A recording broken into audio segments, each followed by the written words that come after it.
او کالذی مر علی قریة وهي خاویة علی عروشها یا پشان نه هغه کس چې هغه تیر شو په یو ښار باندې په یو کلي باندې وهي خاویة علی عروشها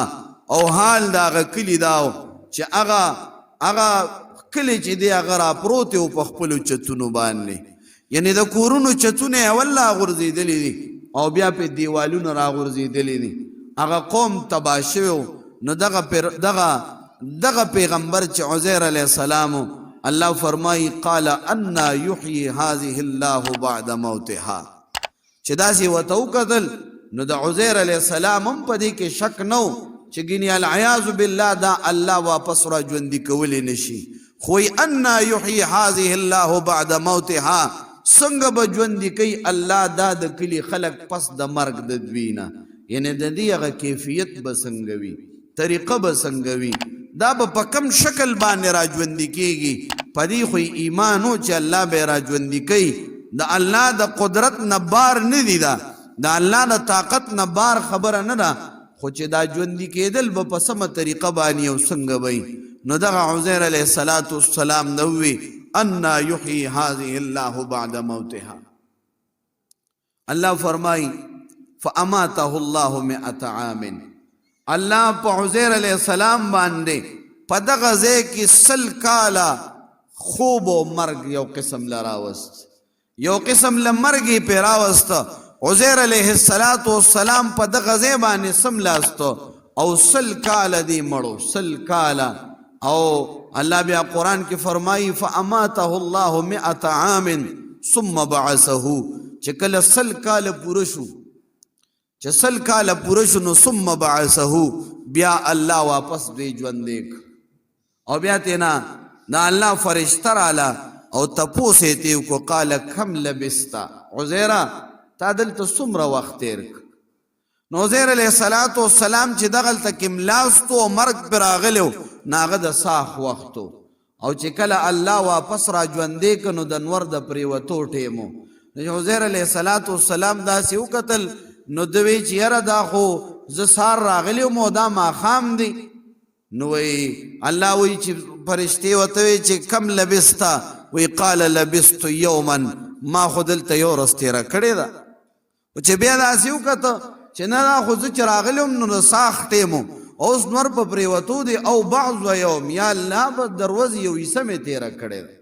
الله ورته وفرمیل قال بل لبست 100 عام تا دلته 100 کاله تېر کړل 100 کاله په تا باندې الله مرګ راوستی و دې ځای کې وي او د هغې نښه دا ده تفسیر مظهري صاحب فرمایي چې عزیر علیه السلام کله راتللو نو د ده سره یو خر او د سره توخه ورسره وه په هغې کې ورسره انځران و او د انګورو اوبه وې ورسره چې کله عزیر علیه السلام باندې الله مرګ راوسته نو عزیر علیه السلام او د ده دا خر او د ده دا خوراک الله د خلکو د نظر نه غیب کو چاته په نظر باندې نه راتلل وی الله ورته وفرمایي چې قال کم لبست قال لبست یوما او بعد یوم الله وی قال بل لبست 100 عام فانظر الى طعامك وشرابك لم يتسنى عزیر تو ګوره د خپل طعام خوراک ته وګوره وشرابك او د خپل څښاک ته وګوره لم يتسنى دا بالکل ندی خراب شوی چې عزیر علیه السلام وکتل هغه انځرې داسې پراته و لکه چې د ونې نه اوس را شکولی شوي وي 100 کالو په هغې کې هېڅ فرق نور اوس دی 100 کاله تېر شوي دي نه فرج شته دی نه یخې اوبه شته نه یخ هوا شته ظاهري د حفاظت اسباب نشته دی خو الله فرمایي لم یتسنه هغه بالکل خراب شوي نو هغه انګور داسې هغه انار داسې د انځران داسې تازه پراته و لکه اوس چې د ونې نه راشو کېدلی دي او هغه د انګورو اوبه هغه بالکل تازه پراته وي الله ورته وفرمیل لم یتسنه وانظر الی حمارک او د خپل خر ته وګوره نو چې خر ته یې وکتل نو هغه خر هغه مړ شوی هم غوښه هم ختمه شوې وه او اډوکې هم ټول خواره شوي وو چا مارغانو یو اډوکي یو ځای ته وړی دی بلې بل ځای ته وړی دی څه په غر باندې پراته دي څه لاندې پراته دي د بدن هغه اجزا یې ټول ختم شوي او صرف اوچ اډوکې پاتې وو بعضې ځکه 100 کاله تیر شو. نو الله ورته وفرمیل وانظر الی حمارک ولنجعلک آیة للناس. مونږ تا باندې دا واقعه ذکر راوستله چې ستا دا واقعه مونږ د خلکو دپاره یو نښه وګرځو. او بیا ورته الله فرمایي وانظر الی حمارک ولنجعلک آیة للناس وانظر الى العظام كيف ننشزها ثم نكسوها لحما. عزیره د دې خپل خر دې اډوکو ته ګوره چې دا مونږ څنګه واپس را ژوندې کوو او په دې باندې واپس څنګه غوښه راولو. نو چې الله تبارک وتعالی ورته دا وښول هغه خر یې واپس ژوندې شو. الله هغه اډوکي را جمع کړل، په هغې باندې غوښه چړاو کړه، په هغې باندې وازګه چړاو کړه، په هغې باندې سرمن واپس رالله. هغه خر واپس ژوندې شو ودرېده. نو عزیر علیه السلام ډېر حیران شو او هغه اطمینان قلبي کې اضافه رالله. اطمینان خو ته حاصلو خو چې په خپلو سترګو یې نظاره وکړله نو هغې باندې اضافه راله په هغه اطمینان کې. نو الله تبارک وتعالی فرمایي کیف ننشزها ثم نکسوها لحما فلما تبین له قال اعلم ان الله على كل شيء قدیر. چې کله ورته دا هر څه واضح شو بېشکه الله په هر څیز باندې قدرت لرونکی دی. تفسیر مظهری صاحب فرمایي قاضي ثناء الله پانیپتی رحمه الله اقوال یې نقل کړي دي چې عزیر علیه السلام چې کله الله په مرګ راوستو نو دی د 20 کالو دی خپل علاقې ته لاړو. د دې نړوان دی وی بخت نصر تباه شو او الله یو فرشته د هغه ښار هغه امیر ته راولېږله چې دا ښار بیا آباد کا. هغه ښار یې آباد که. عزیر علیه السلام باندې 100 کاله تیر شوي خو د بدن ویښتې تورو، د ګیرې او د سر ویښتې تورو، هغه نو سپین شوی او نور بدل شوی. عزیر علیه السلام چې کله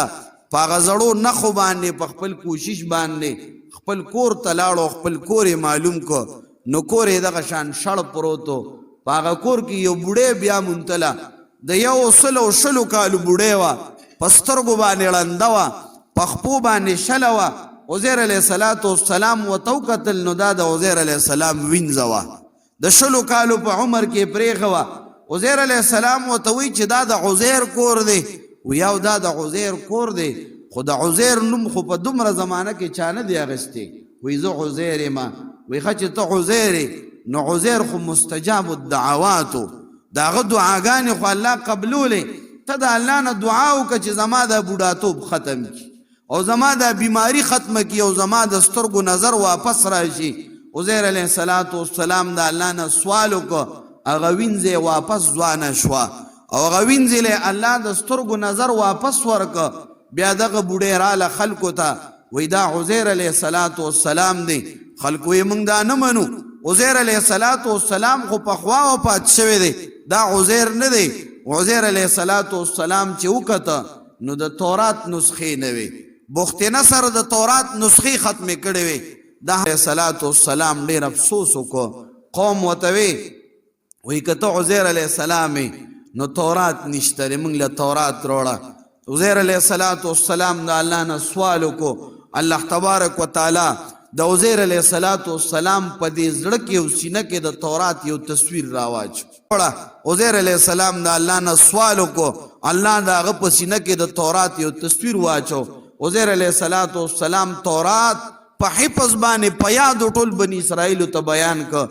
دقه ځای نه یهودو دا دعوه وکړله او دا خبره وکړله چې عزیر علیه السلام تورات نه و د ټول بیان که دا د الله زوی دی. العیاذ بالله.